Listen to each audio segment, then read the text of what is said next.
다 같이 묵도하심으로 오늘 10월 둘째 주 예배를 하나님 앞에 드리도록 하겠습니다.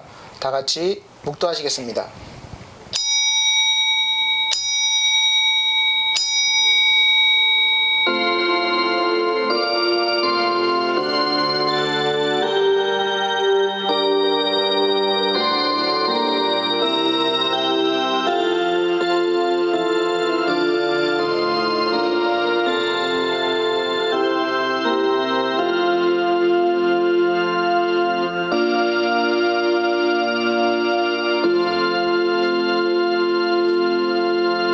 주의 사랑하시는 형제들아, 우리가 항상 너희를 위하여 마땅히 하나님께 감사할 것은 하나님이 처음부터 너희를 택하사 성령의 거룩하게 하심과 진리를 믿음으로 구원을 얻게 하심이니, 이를 위하여 우리 복음으로 너희를 부르사 우리 주 예수 그리스도의 영광을 얻게 하려 하심이니라. 이러므로 형제들아, 굳게 서서 말로나 우리 편지로 가르침을 받은 유전을 지키라. 우리 주 예수 그리스도와 우리를 사랑하시고 영원한 위로와 좋은 소망을 은혜로 주신 하나님 우리 아버지께서 너희 마음을 위로하시고 모든 선한 일과 말에 굳게 하시기를 원하노라. 아멘. 네, 찬송 5장으로 찬송 드리도록 하겠습니다. 찬송가 50장, 새 찬송가 35장입니다. 찬송 드리겠습니다.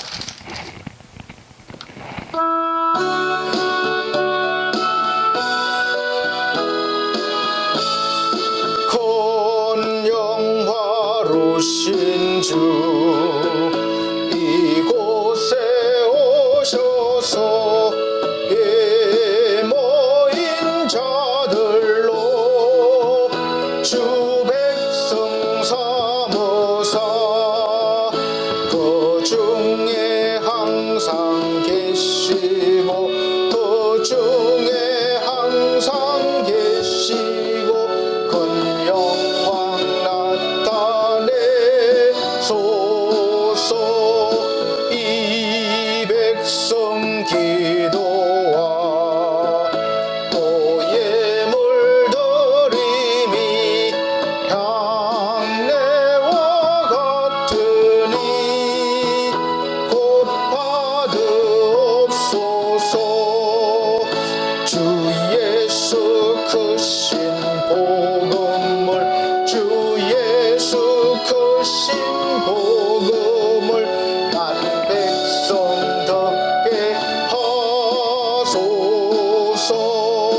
또 우리 자손들 다 주를 계리고 저 성전 돌같이 긴하게 하소서.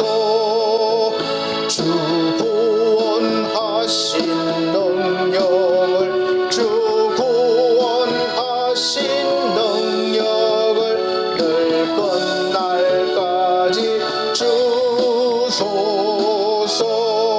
주 믿는 만민이 참도를 지키며 옛 성도들 같이 주 찬송하다가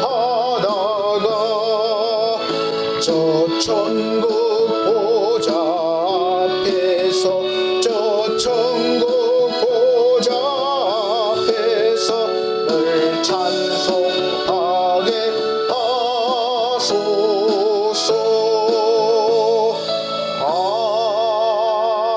아멘. 네, 다 같이 성시교독 교독문 35번입니다. 찬송가 뒤에 교독문 35번, 이사야 35장입니다. 교독문, 찬송가 뒤에 교독문 35번, 이사야 35장입니다. 제가 한 절, 우리 성도님들께서 한 절, 그렇게 봉독하겠습니다. 광야와 마른 땅의 기뻐하며 사막이 백합화같이 피어 즐거워하며 무성하게 피어 기쁜 노래로 즐거워하며 그것들이 여호와의 영광 곧 우리 하나님의 아름다움을 보리로다. 그때에 소경의 눈이 밝을 것이며 기머거리의 귀가 열릴 것이며 그때에 저는 자는 사슴같이 뛸 것이며 벙어리의 혀는 노래하리니 이는 광야에서 물이 솟겠고 사막에서 시내가 흐를 것임이라. 거기 대로가 있어 그 길을 거룩한 길이라 일컫는 바 되리니 깨끗지 못한 자는 지나지 못하겠고 오직 구속함을 입은 자들을 위하여 있게 된 것이라. 여호와의 속량함을 얻은 자들이 돌아오되 노래하며 시온에 이르러 그 머리 위에 영영한 희락을 띠고 기쁨과 즐거움을 얻으리니 슬픔과 탄식이 달아나리로다. 아멘. 네, 다같이 사도신경으로 신앙고백 드리도록 하겠습니다. 나는 전능하신 아버지 하나님 천지의 창조주를 믿습니다. 나는 그의 유일하신 아들 우리 주 예수 그리스도를 믿습니다.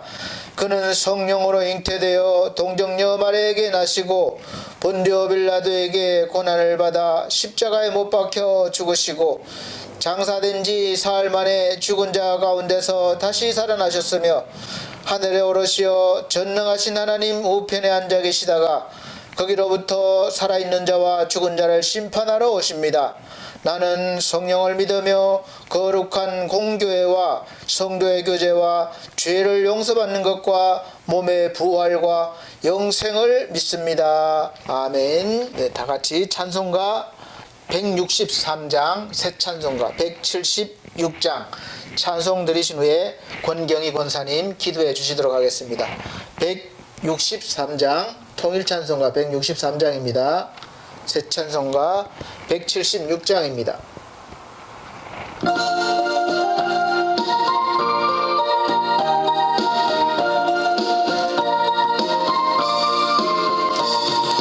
언제 주님 다시 오실는지 아는 이가 없으니 灯밝히고 너는 깨어있어 주를 반겨 맞아라. 주 안에서 우리 몸과 마음이 깨끗하게 되어서 주 예수님 다시 오실 때에 모두 기쁨으로 맞아라. 주 오늘에 다시 오신다면 부끄러움 없을까. 잘하였다 주님 칭찬하며 우리 맞아 주실까. 주 안에서 우리 몸과 마음이 깨끗하게 되어서 주 예수님 다시 오실 때에 모두 기쁨으로 맞아라. 주 예수님 맡겨주신 일에 모두 충성 다했나. 내 맘속에 확신 넘칠 때에 영원한 시 얻겠네. 주 안에서 우리 몸과 마음이 깨끗하게 되어서 주 예수님 다시 오실 때에 모두 기쁨으로 맞아라. 주 예수님 언제 오실는지 한밤이나 낮이나 늘 깨어서 주님 만난 성도 주의 영광 보겠네. 주 안에서 우리 몸과 마음이 깨끗하게 되어서 주 예수님 다시 오실 때에 모두 기쁨으로 맞아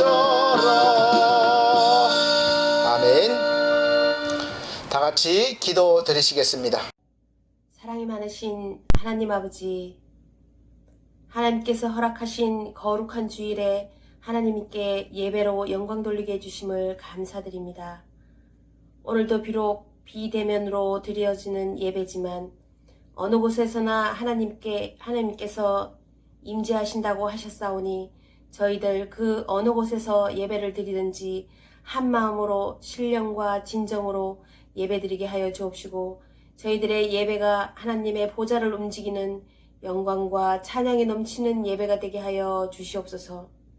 사랑의 하나님, 코로나로 인한 이 환난을 전 세계가 겪으면서 신음하고 있는 이때 이 고난의 시간을 잘 극복할 수 있도록 힘을 주시옵시고 이 환난이 속히 넘어갈 수 있도록 은혜 내려 주시옵소서.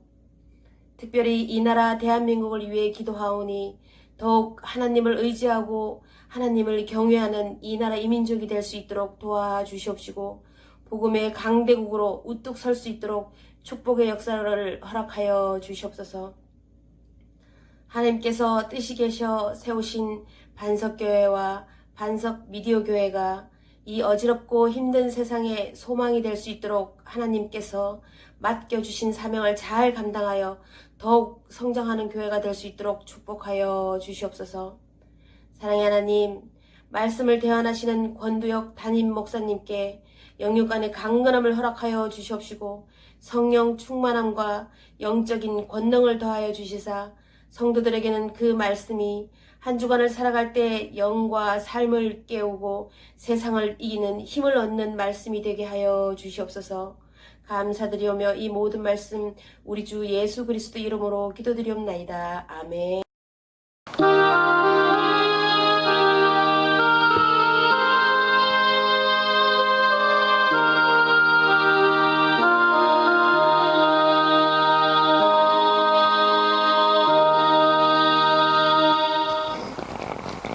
네, 다 같이 성경 말씀 보시겠습니다. 성경 말씀은 마태복음, 신약 성경 마태복음 25장 1절로 13절입니다. 네, 신약 성경 마태복음 25장 1절로 13절 말씀입니다. 제가 봉독해 드리도록 하겠습니다.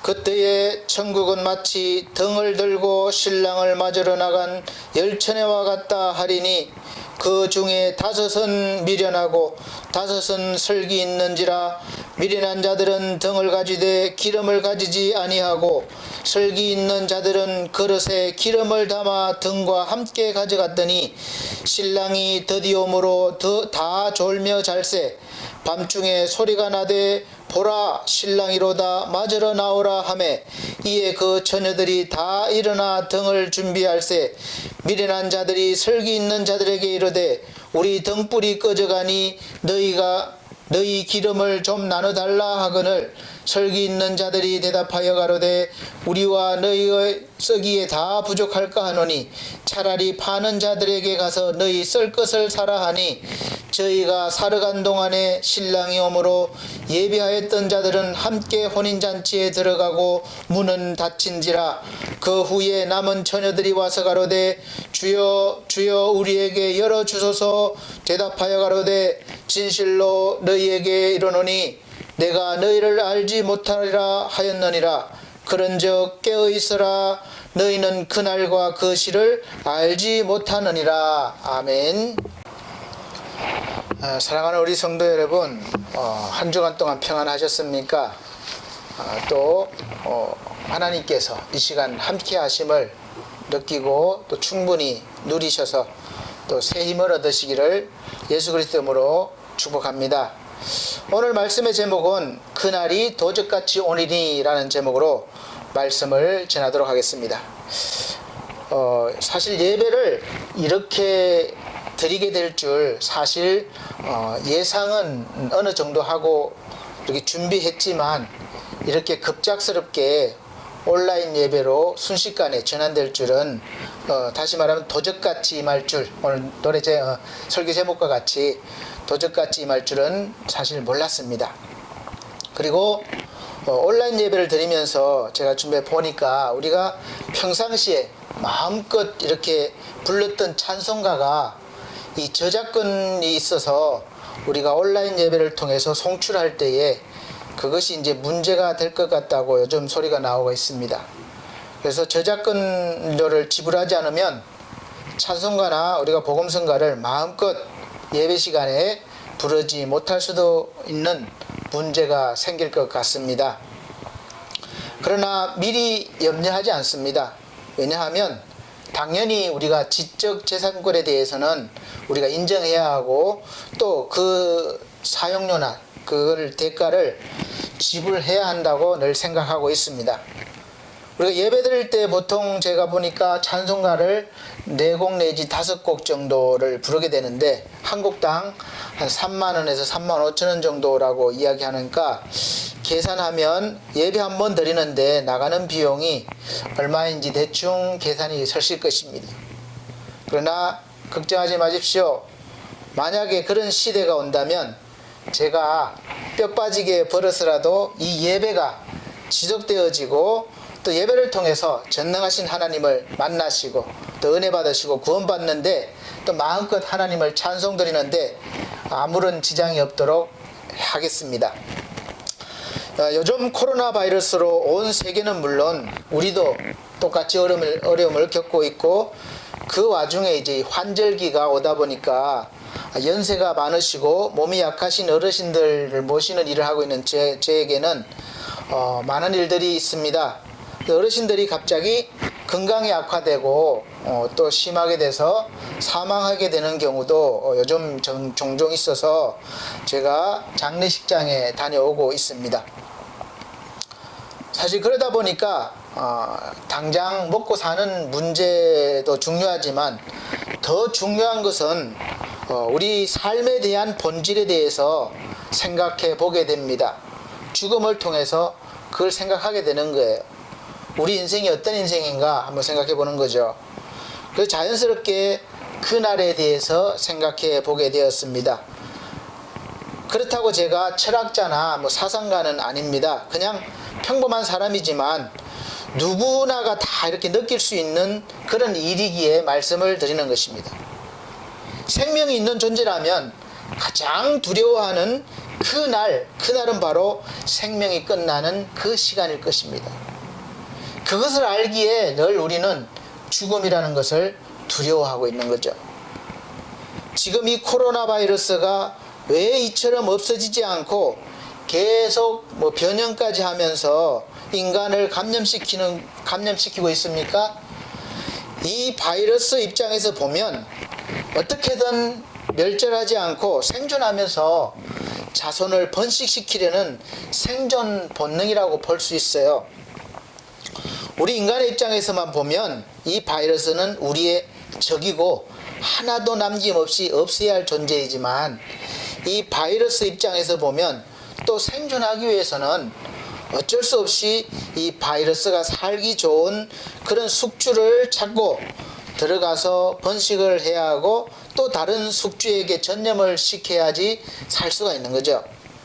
그 숙주가 된 인간이 이번에는 그렇게 된 것뿐인데 사실 바이러스는 우리에게 아무 감정이 없는 거예요. 살기 위해서 그런 거죠. 제가 오늘 좀 무거운 주제로 이야기를 하는 것은 죽음에 대해서 말씀을 드리고 있는 것은 다른 측면에서 우리의 삶, 우리 인생, 즉 죽음뿐만 아니라 생명에 대해서 반대로 이야기하고자 말씀드리고자 함입니다. 사람이 죽음을 이야기할 때는 한 면에서는 그냥 다 끝난 것이라고 생각하지만 또 다른 한 면에서는 새로운 생명을 생각하게 됩니다. 그래서 우리 인간은 이 죽은 뒤의 세계, 사후 세계에 대해서 관심을 많이 가지게 되고 또 그 관심을 바탕으로 종교가 생겨나게 되는 것입니다. 그래서 죽고 난 뒤에 어떤 세상이 오느냐, 도래하느냐, 맞이하느냐, 거기에 따라서 이제 종교가 생기고 또 종교마다 다 특색이 있습니다. 그러다 보니까 우리 인간은 이 이분적적인 사고를 자연스럽게 가지게 되었습니다. 죽음이냐 삶이냐 이 흑백 논리와 비슷합니다.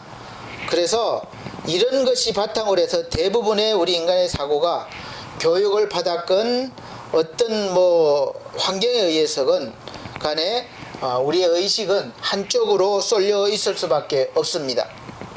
삶에 대해서 이야기하는 사람은 늘 삶에 대해서만 그 이야기하고, 죽음에 대해서 말하는 사람은 늘 죽음에 대한 이야기를 주로 합니다. 요즘 흔히 나타나는 사회현상이죠. 보수냐 진보냐. 보수는 늘 보수 쪽만 주장하여, 그리고 진보는 늘 진보만 주장하게 되는 거죠. 이 이분적인 사고방식은 너무 눈치를 보지 않게 되는 거죠. 서로가 거의 대부분이 자기 위주로 이해하고 판단해서 무조건 팔이 안으로 굽게 되고, 요즘 말이 많이 나오는 내로남불, 내가 하면 로맨스고 남이 하면 불륜이다, 이런 식의 이해나 그런 식의 판단을 하게 되는 거죠. 그래서 생각이 다른 사람과 극과 극으로 대립하며 살아가게 됩니다. 이 혼란스러운 시대에 어디에 우리가 가치관을 두고 사느냐에 따라서 삶의 질이 달라집니다.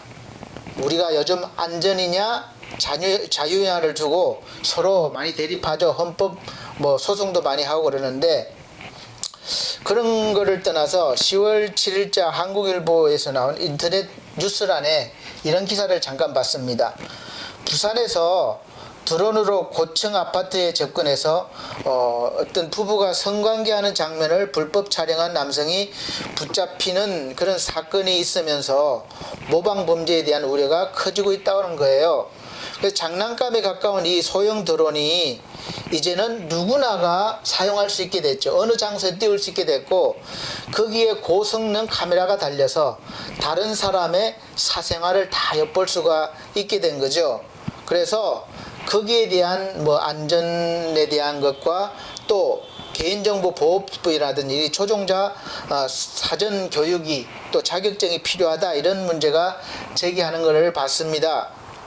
사실 요즘 드론을 이용해서 다양한 일들을 하고 있고, 앞으로도 드론 시대가 올 겁니다. 산불 감시나 사람을 찾는 일에도 많이 동원되고 있고 유익하게 많이 쓰이고 있습니다.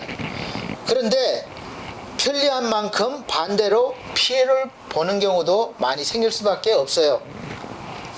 그래서 늘 어떤 문제를 놓고 우리가 서로 이익을 보는 쪽과 손해를 보는 쪽이 정반대 입장에 서서 열띤 토론을 벌이기는데, 사실 결론이 나는 경우는 거의 없는 것을 볼 수 있습니다.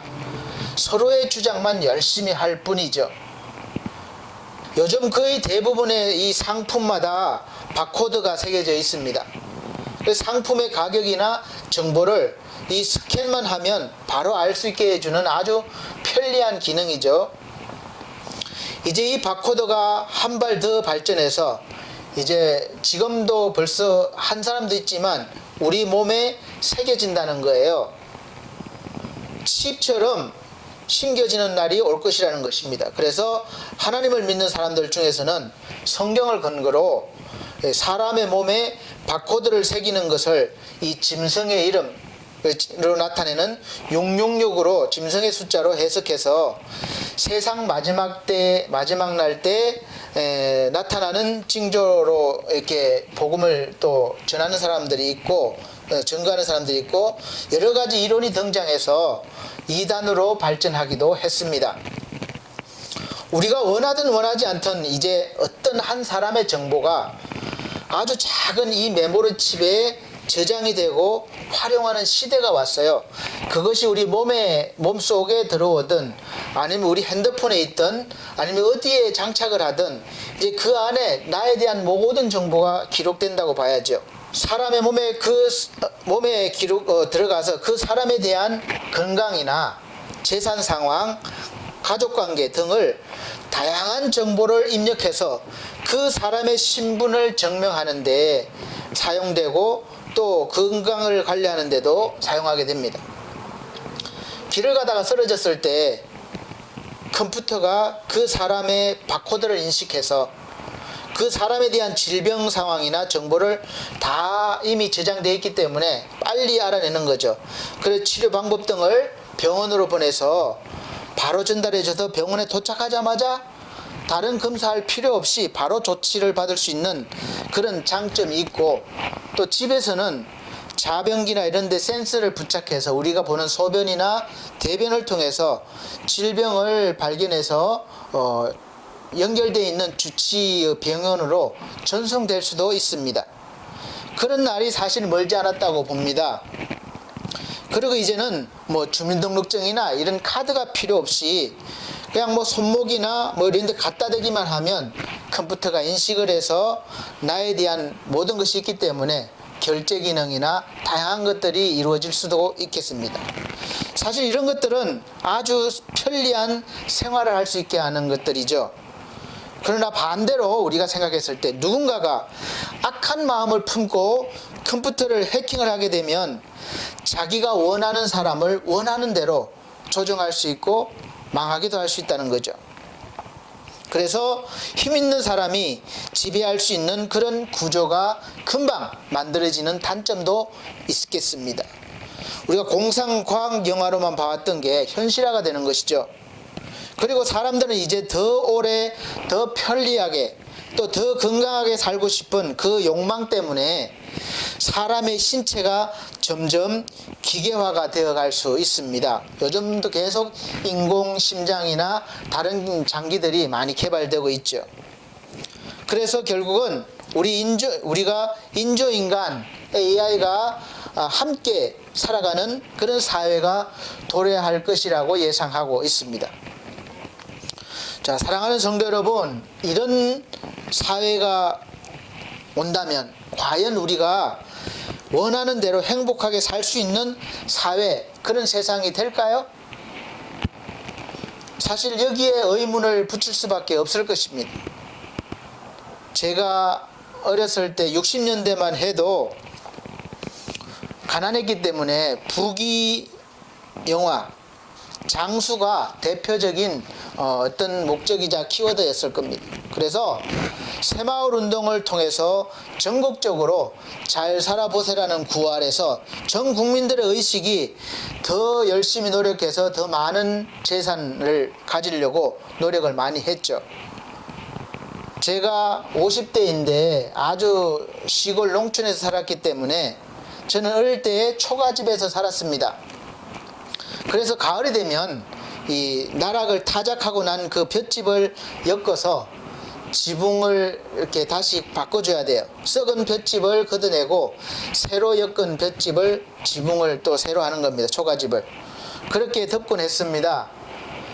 제가 요즘은 초등학교로 이름이 바뀌었는데 저희 다닐 때는 국민학교였습니다. 그렇게 국민학교 5학년 때쯤 전기가 들어온 걸로 기억이 돼요. 그 전까지는 호롱불에 살았어요. 그래서 호롱불을 좀 크게 키우면 코가 새카맣게 돼서 그렇게 거름이 생깁니다. 그런 시대를 살았어요.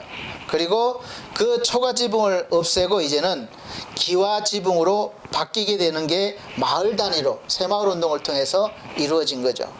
그러면서 마을길도 넓히고 노래처럼, 그 다음에는 이제 전기와 전화가 들어왔는데 전화기도 집집마다 있는 것이 아니라 우리는 그 마을에 딱 한 대밖에 안 들어왔어요. 전화가 오면 그 전화가 있는 집으로 가서 달려가서 받아야 됩니다. 요즘처럼 뭐 번호를 누르는 것이 아니라 그때는 이렇게 통으로 해서 막 돌리는 거였었어요. 들으면 교환원이 전화 교환원이라고 있어서 연결을 받아서 원하는 번호에 다시 연결을 시켜주는 그런 시스템이었습니다. 아마 제 나이 또래 되신 분들은 공감이 가실 거예요. 그럴 때 이 새마을 운동이 전국적으로 붐이 일어나서 의식이 바뀌고 점점 이제 나아지기 시작한 거죠. 그리고 그 바라던 대로 노력해서 우리나라 경제가 엄청난 속도로 발전해서 불과 한 50년, 반백년도 되지 않는 세월을 통해서 이 가난했던 나라가 정말 부강한 나라가 되었습니다. 요즘도 역시 어렵긴 하지만 그때보다는 엄청난 부자가 된 거죠. 원조를 그때 받는 나라에서 이제는 원조를 주는 나라로 이렇게 발전한 겁니다. 그리고 그토록 우리가 장수하세요, 오래 사세요, 인사처럼 했던 그 오래 살고 싶어 했던 욕구도 채워졌습니다. 1960년대 그 평균 수명이 남자가 51세, 51.1세, 여자가 53.7세였습니다. 그리고 1990년대를 기준으로 쭉 보면 조금 더 늘어나서 이후에는 남자가 60.5세, 여자가 63.8세, 그 다음에 2001년도에도 2010년까지만 보면 이제 또 늘어나서 평균 80세 정도, 79세 뭐 이 정도였습니다. 그런데 2020년대에 이제 들어서면서 우리가 평균 수명을 어떻게 예상하느냐, 약 한 50세 정도 늘어난다고 예상하고 있습니다. 이 의학이 발달되고 인공장기 시대가 열리고 모든 장기를 이렇게 갈아 끼울 수 있는 세상이 온다고 예상하고 있습니다. 그래서 우리 인간의 수명이 120세에서 130세 정도로 늘어날 거라고 합니다. 그래서 우리는 그 장수 시대에 맞게 준비하고 대비를 해야 되는 것이죠. 그래서 그렇게 원하는 오래 살게 된 장수 시대가 온 것이죠. 그런데 이상합니다. 우리가 그토록 원하던, 그렇게 바라던 잘 살아보는 것과 오래 사는 것을 하는 것이 눈앞에 이렇게 도래했는데도, 누리고 있는데도 우리가 그때 마음속으로 바랬던, 꿈꿨던, 막연하지만 좋았을 것 같은 그런 나라, 그런 장수가 아닌 거예요. 어쩌면 많은 사람들이 그때보다 더 살기는 힘들어지고 또 오래 살지만 삶의 의미를 못 느끼고 있습니다. 빨리 죽었으면 좋겠다 이런 분들도 많아요. 그 꿈이 이루어지면 정말 행복하고 좋은 세상 같았었는데 그냥 눈에 보이는 물질만 더 많이 가지게 되었고 편리하게 되었고 육체는 그때보다 약 2배 정도 오래 살게 되었는데 여전히 그 행복과 기쁨은 저 멀리에서 그냥 오라고 손짓하는 것 같은 내 품에 아직 오지 않은 그런 느낌으로 현 시대를 살아가고 있는 게 사실입니다. 많이 가졌고 발전했지만 우리의 마음은 여전히 힘들고 불안하고 또 오래 살게 되었지만 오래 사는 것이 오히려 기쁨이 아니라 더 부담이 되는 거예요. 그리고 그때나 지금이나 우리가 두려워하던 그 날, 즉 생명이 다하는 날이 도적같이 오는 것입니다. 그리고 또 그때나 지금이나 여전히 우리는 그 날에 대해서 자유롭지 못하고 그 날로부터 벗어나지 못했다는 것을 알 때 우리 삶을 다시 한번 되돌아보게 되는 거죠. 즉 죽음 앞에 사람이 겸손하게 되는 것입니다. 사랑하는 성도 여러분, 왜 이런 일이, 이런 현상이 일어날까요? 이런 일들이 나타나는 원인은 우리 이 내면에 어떻게 보면 유물론적인 사상이 들어있고 그 사고방식으로 우리의 삶이 정립되어 있기 때문이라고 생각됩니다. 이 유물론은 만물의 근원은 물질로 보는 거예요. 그리고 모든 정신현상도 물질의 작용이나 그 산물이라고 주장하는 이론입니다. 즉 세계의 근본이 되는 실제는 정신이나 어떤 관념이 아니라 의식이 외부에 그것과는 독립해서 존재하는 물질이나 자연이라고 주장하는 이론입니다. 그러니까 사람의 의식 속에 물질이, 자연이 우리를 주도하고 있는 거예요. 거기에 지배를 받고 있는 것입니다.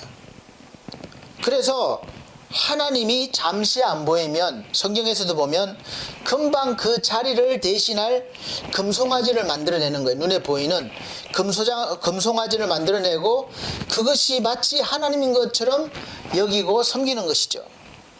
그 마음을 채우는 거예요. 요즘으로 말하면 물질 만능주의가 되는 것입니다. 돈이면 다다. 돈이면 다 해결되니까 하나님이 필요 없는 그런 시대가 되는 거죠. 돈이 하나님보다 더 힘이 세다고 생각되는 것입니다. 그건 우리 하나님을 믿는 많은 그리스도인들도 그렇게 생각하고 신앙생활을 하는 분들이 많이 있음을 알 수 있습니다. 사실 저부터도 그렇게 생각할 때가 많아요. 돈이 있어야 선교하고, 돈이 있어야 교회를 운영하고, 돈이 있어야 하나님을 할 수 있다. 그렇게 어느샌가 굳게 그 생각을 하는 거죠. 그 생각이 자리 잡은 거죠. 그 돈이 없으면 사실 아무것도 하지 못하는 결과를 가져오고 마는 것입니다. 그래서 하나님은 계속해서 이 물질이 우리에게 꼭 필요한 것이긴 하지만 거기에 사로잡혀서 살지 말라고 계속해서 교훈하시고 말씀하시고 경고하십니다.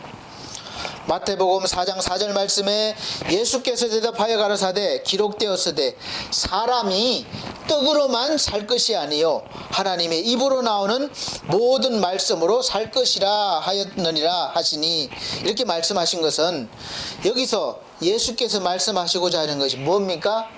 바로 사람을 살게 하는 것은 떡도 필요 없다는 게 아니에요. 떡도 필요하지만 더 중요한 것은 생명의 근원은 하나님의 말씀으로부터 나온다는 거예요. 그래서 하나님으로부터 나온다는 것이죠. 근본적인 것을 말씀해 주시고 있습니다. 물질이 하나님을 대신하는 순간부터 우리 인간은 불행이 시작되는 것입니다.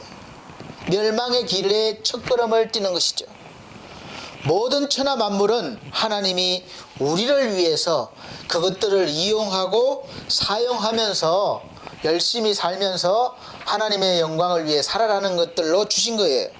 그런데 우리는 사용하고 이용하라고 하는 이 물질을 오히려 하나님보다 더 사랑하고 오히려 섬기기까지 하고 신격화합니다. 모든 힘의 근원을 그 물질로부터 찾는 거예요. 이것이 유물론입니다. 돈도 사실 그 돈 본래는 아무것도 아니에요. 그냥 돈일 뿐입니다. 그런데 그 돈을 사용하는 사람에 따라서 이 돈이 선하게 쓰이기도 하고 악하게 사람을 죽이는 데 쓰이기도 합니다. 그런데 통계적으로 악하게 쓰일 때가 많기 때문에 성경에서도 돈에 대해서 이 일만 악의 뿌리라고까지 경고하고 있습니다. 건강과 물질도 마찬가지입니다. 그 자체에는 아무런 문제가 되지 않아요. 선과 악이 아닙니다. 하나님께서 우리에게 은혜로 누리라고 주신 거예요. 사용하라고 주신 거예요. 그런데 그 건강을 내가 어떻게 사용하느냐에 따라서, 그 물질을 어떻게 사용하느냐에 따라서 선도 될 수 있고 악도 될 수 있습니다. 그래서 우리 몸에 바코드가 새겨진다고 해서 그것이 성경에서 말하는 666이고 짐승의 숫자이고 그 바코드를 받으면 안 된다는 주장에 저는 동의를 하지 않습니다. 사실 이 개인적으로 나의 개인정보를 어떤 방식으로 무엇으로 제공해서 내가 얻을 수 있는 그런 정보와 혜택이 많습니다. 그 첫 번째 혜택이 무엇입니까? 바로 사회보장제도예요. 신분이 확인되면, 우리 대한민국에 사는 국민이라고 확인되면 대한민국에서 주는 혜택이 많이 있습니다.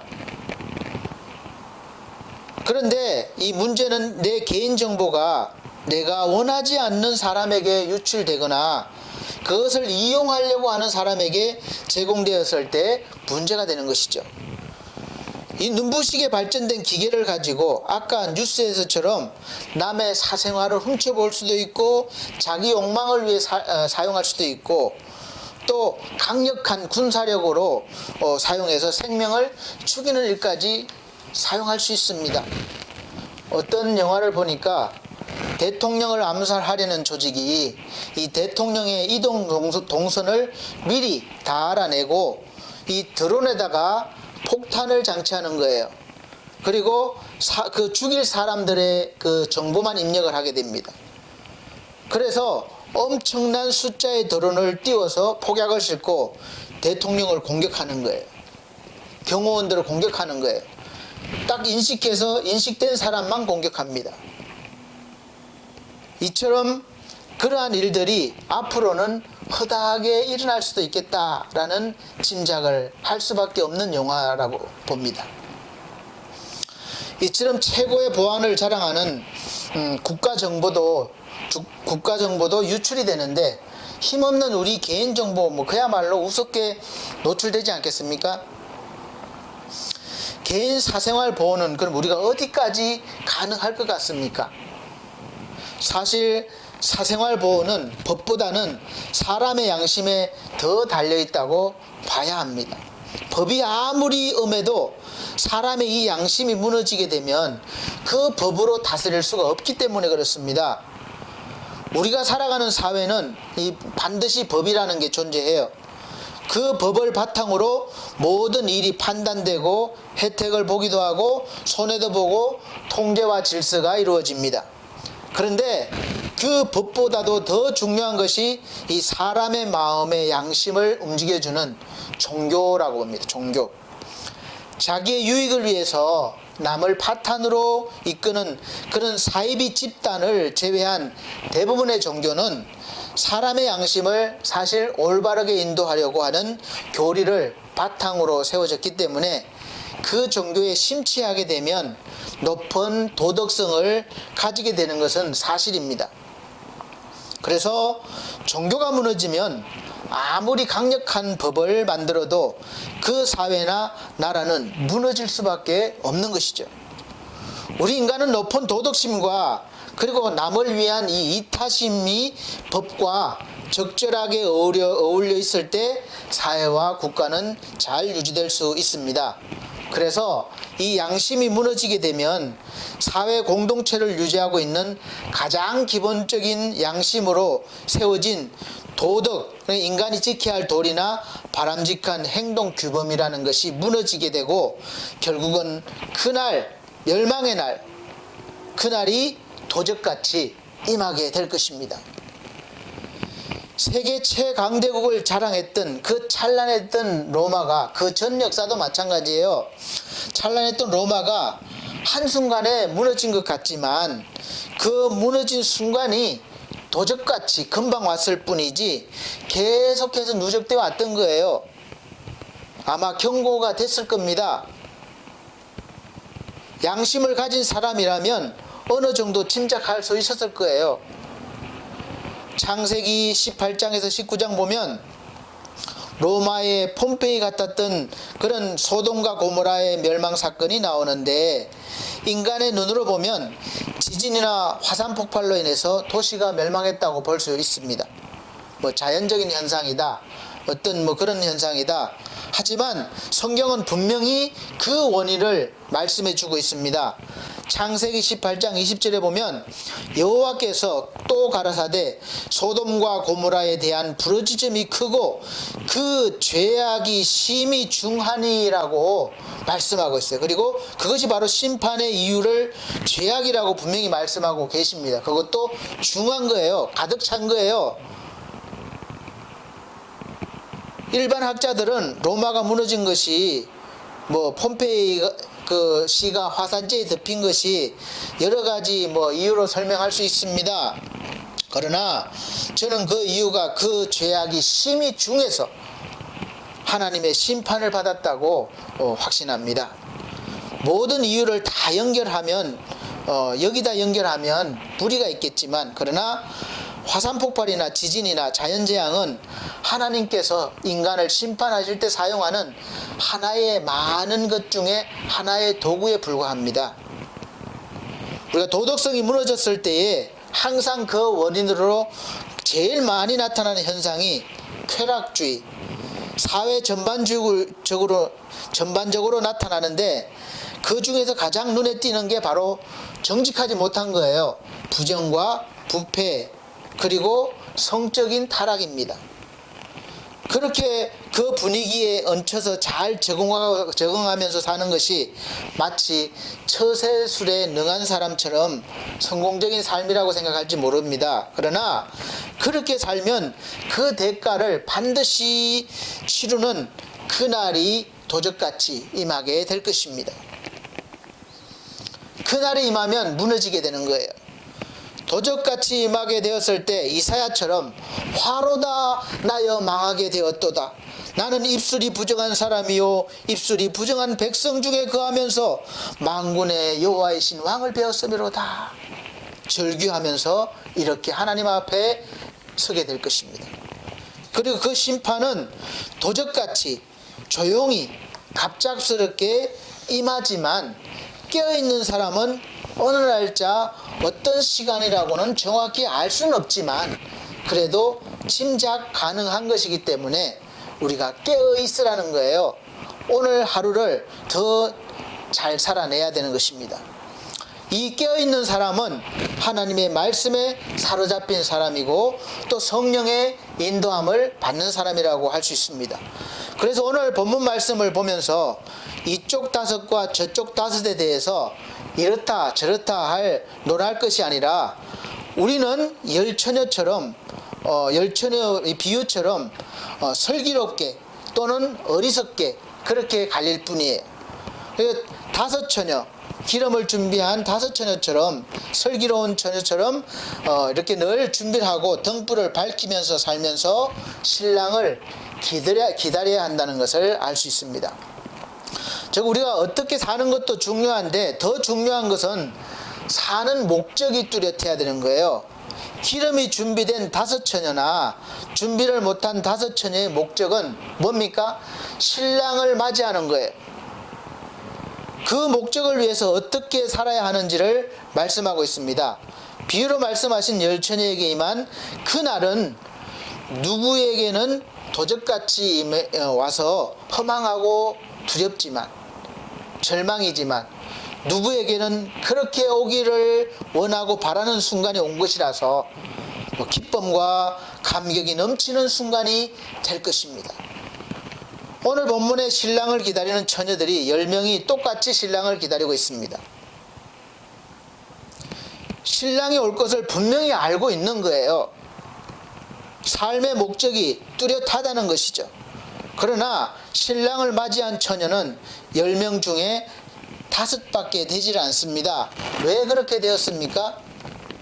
슬기로운 처녀들은 매일매일 평상시에 이 기름을 준비해서 불을 꺼지지 않게 밝히고 있었던 것입니다. 왜 매일매일입니까? 가끔씩 생각날 때 하면 되지. 나중에는 늦기 때문이고 그리고 내가 그 놓쳐버린 그 늦은 때는 다시 오지 않을 수 있기 때문에 오늘 바로 지금 여기에서 기름을 준비해서 등을 밝히는 그런 믿음의 삶을 살아야 할 것입니다. 기름이 없으면 등을 밝힐 수가 없고 등을 밝힐 수가 없으면 신랑이 온다 해도 우리가 신랑을 맞이하지 못하게 되는 안타까운 결과가 있을 것입니다. 여러분 예수 믿으세요? 예, 내가 믿기는 할 건데 나중에요, 내가 나이 더 먹어서요, 일 끝내고요, 그렇게 대답하는 분들이 간혹 있습니다. 그러면 그 날이 도적같이 왔을 때, 신랑이 도적같이 왔을 때 어떻게 되겠습니까? 이 어리석은 처녀 5처럼 우왕좌왕만을 이렇게 맞이하지 못하는 거예요.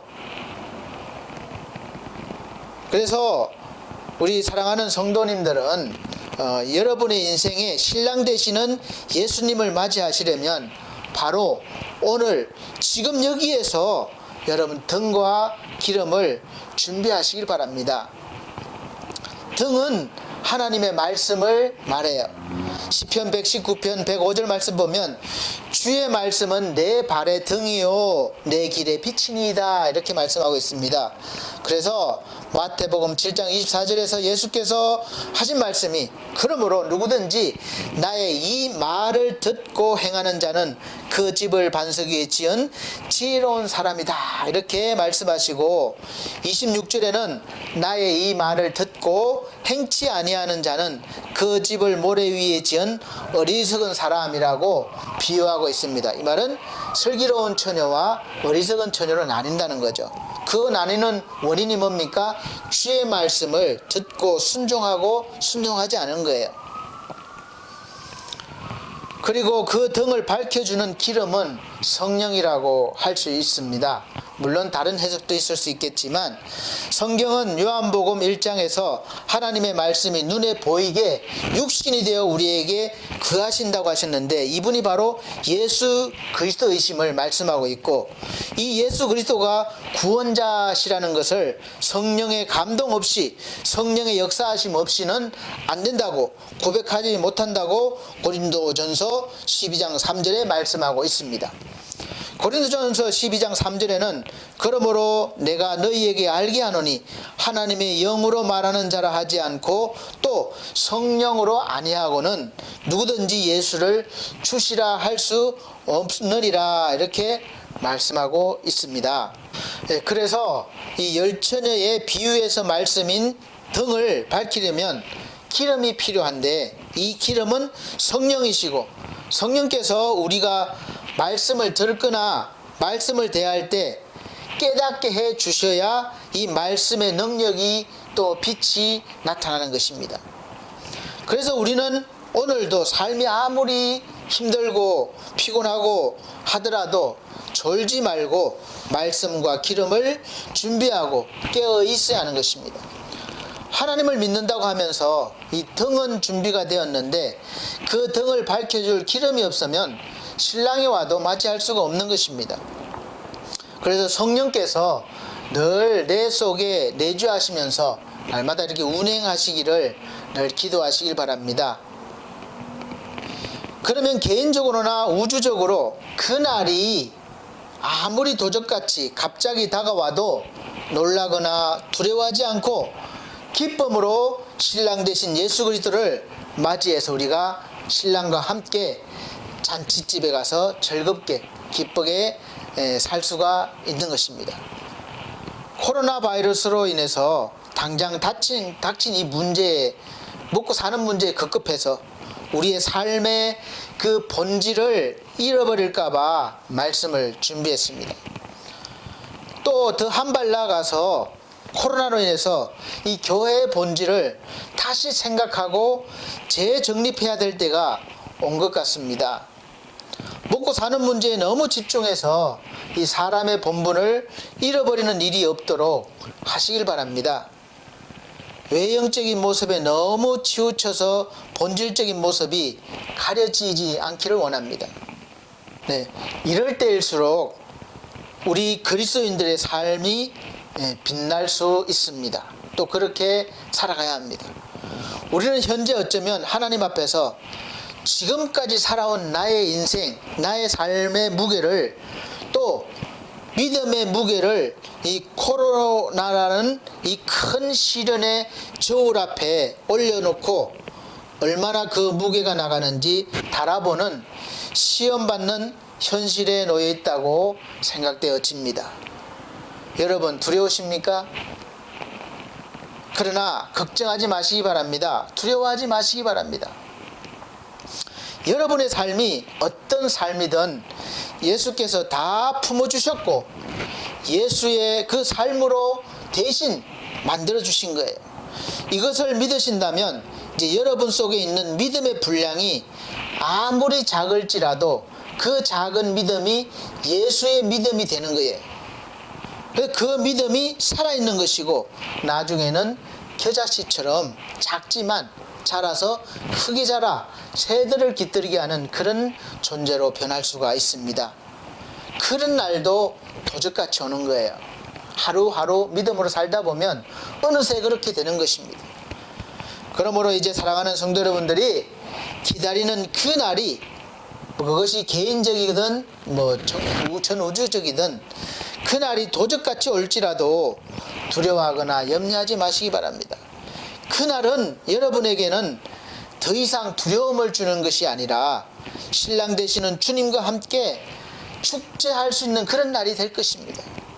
그리고 그날은 멀리서 다가오는 것이 아니라 바로 오늘 지금 여기에서 이미 시작되었음을 믿으시고, 오늘 하루 힘드시더라도 완전한 그날을 기다리시면서 등과 기름을 믿음으로 준비하시면서 성령 충만한 삶을 사심으로 여러분들이 사는 주의를 밝히는 그리스도인의 삶을 살아내시기를 예수 그리스도 이름으로 축복합니다. 기도하겠습니다.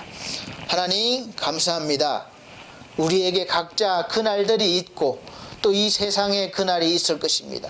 그러나 우리 주님을 통해서 우리는 그날을 기쁨으로 맞이할 수 있는 사람들이 되었습니다.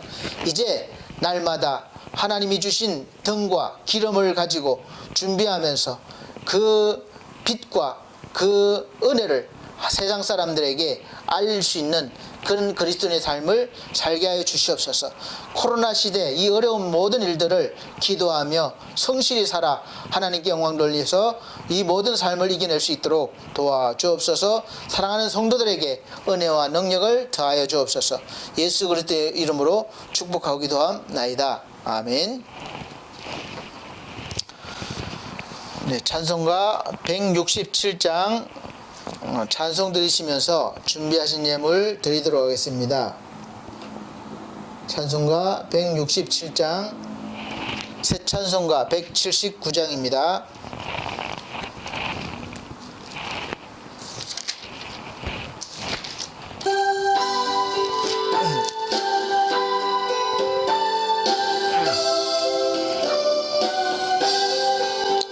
주 예수의 강림이 가까우니 저 천국을 얻을 자 회개하라.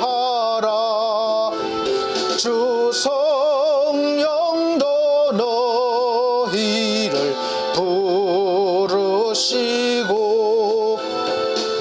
무천사도 나와서 영접하네. 주 예수님 너희를 찾으시니 왜의혹을 하면서 오지 않나. 온 세상 죄 담당한 어린 양은 죄 많은 자 불러서 구원하네. 이 세상이 즐기는 재물로는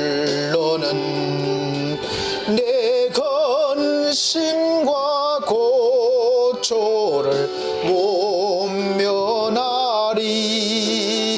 또 섬질 때 위로를 못 얻으며 저 천국에 갈 길도 못 찾으리. 내 아버지 주시는 생명 양식 다 배불리 먹고서 영생하라. 곧 의심을 버리고 주께 오면 그 한없는 자비를 힘입으리.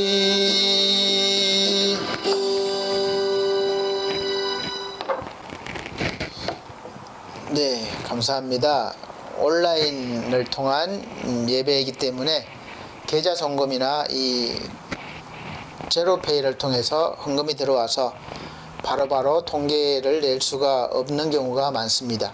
그래서 일일이 이름을 다 이렇게 호명하지 못하고 기도 드리게 됨을 죄송스럽게 생각하고, 그렇지만 하나님께서 다 받아주실 것으로 믿으시고 또 감사한 손길 위에 기도 드리도록 하겠습니다. 사랑이 많으신 우리 아버지 하나님, 삶 가운데 감사의 조건들이 넘쳐나는 것임을 우리가 믿고 또 누리며 감사 예물을 준비해서 아버지 앞에 드렸고, 또 하나님 주신 소득을 구별해서 11조 예물을 드렸습니다. 또 여러가지 선교 예물과 또 건축 예물, 각종 예물을 드렸습니다. 또 몸으로 마음으로 헌신하는 일도 있습니다. 주님 일일이 이 귀한 손길들 기억하여 주시고 또 삶 가운데 모든 부족한 부분들 넉넉히 채워주셔서 오직 하나님의 영광을 위해서 사명을 위해서 성실히 능력 있게 살아갈 수 있도록 복의 복을 더하여 주시옵소서. 특별히 원하옵기는 저들의 마음에 날마다 주님 주시는 평강이 넘치게 하여 주시옵소서. 예수 그리스도 이름으로 축복하고 기도하옵나이다. 아멘. 네, 교회 앞에 광고 있습니다. 우리는 매주 주일 오전 11시에 동영상을 통해서 예배를 드립니다. 드리기 전에 미리 옷도 깨끗이 입으시고 또 장소도 잘 정리하셔서 그렇게 예배를 드려주시기를 바랍니다. 그리고 코로나 바이러스 감염 예방을 위해서 위생에 신경을 써주시기 바랍니다. 제가 계속 말실수로 감염 확산을 해서 이렇게 했는데 하다 보니까 그렇게 됐습니다. 그래서 감염 예방 확산 방지를 위해서 손 소독 잘 해주시고 마스크 착용해 주시기 바랍니다. 그리고 또 환절기예요. 환절기에 건강 해칠 그런 건강이 안 좋아질 염려가 됩니다. 그래서 건강 관리 잘 하시고 또 잘 극복하시기 바랍니다. 우리 차을봉 권사님, 최희주 성도, 지상준 영혼, 군호출 영혼을 위해서 건강 회복을 위해서 지속적으로 기도 부탁드리겠습니다. 자, 그리고 찬송가 61장 찬송 드리고 축도 예배를 마치도록 하겠습니다.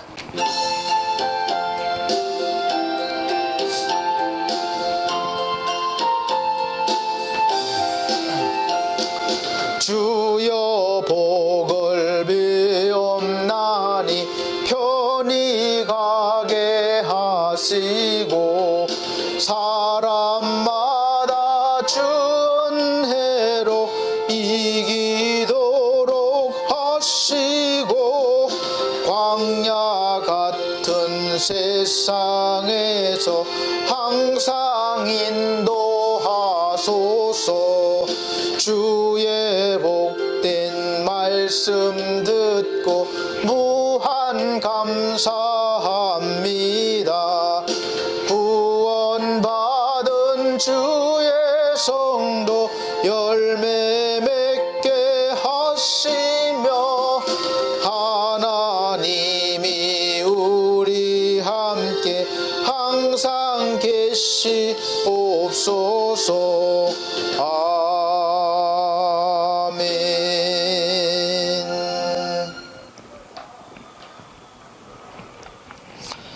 사랑이 많으신 우리 아버지 하나님, 오늘도 내일도 영원토록 변하지 않는 주님이심을 믿습니다.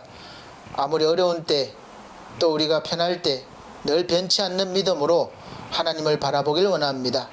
모든 물질과 모든 것들이 하나님으로부터 나왔음을 늘 확인하고 고백드리며 감사할 수 있는 믿음의 눈이 닫히지 않도록 늘 도와주시고 인도하여 주시옵소서.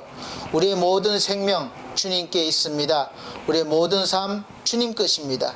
주여, 우리가 이 세상에서 주의 영광 위에서 어떻게 살아야 될지 늘 알게 하시고 인도하여 주시옵소서.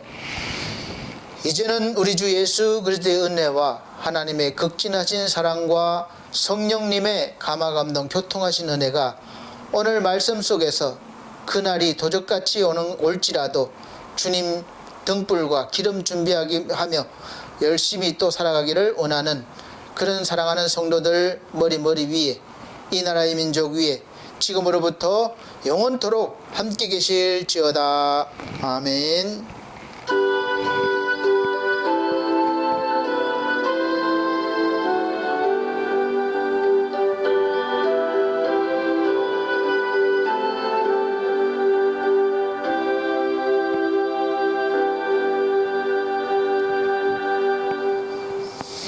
하나님께 영광 돌립니다.